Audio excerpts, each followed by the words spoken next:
Representative Paul Ryan, who is chairman of the House Budget Committee, unveiled his budget proposal today for 2013 and beyond. And what he did is, he laid out a blueprint for balancing the federal budget in 10 years. And he would do this with, all through spending cuts, no tax increases. So he would cut spending, reducing federal budget deficits by $4.6 trillion over the next 10 years. These would be cuts that would be unprecedented. To put some context to that, the most recently the automatic spending cuts that took effect a few weeks ago, known as the sequester, that everyone was having a lot of consternation about here in Washington, that will cut spending by $1.2 trillion over the next decade. So this is about 4 times that much in spending reductions. A lot of this is a replay of some of the things that he's done in the past, and one big one is what he does with Medicare. So for people who are 55 and younger, Medicare would be the traditional, what they call pay for service. You go to the doctor, you get a bill, Medicare pays the portion of it that they pay.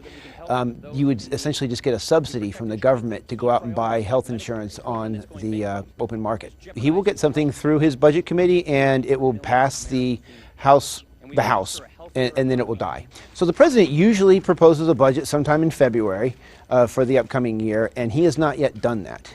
So, and Republicans in Congress have been very critical of the fact that the president, here he is in his, is going on his 5th year in office, and he has not proposed a budget for the upcoming fiscal year yet.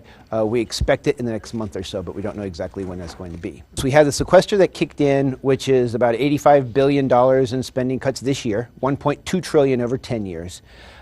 And that would also have the CR. So on March 27th, the government runs out of money, theoretically, and there would be a partial government shutdown if they don't extend it. There's general agreement. The House has already passed a bill that would extend spending through the end of the fiscal year, which for those of you outside of Washington is September 30th. The Senate Republicans and Democrats came together and on Monday night actually came up with a bipartisan plan that's not that different from what the House Republicans have put forward. So we're not expecting a big battle on funding the government through the end of the fiscal year, through September. It's what happens after that. And this is all kind of coming together at the same time that the debt ceiling.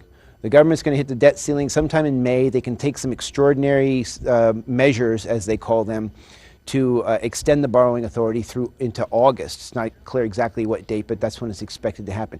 Things are going to really come together to a head then.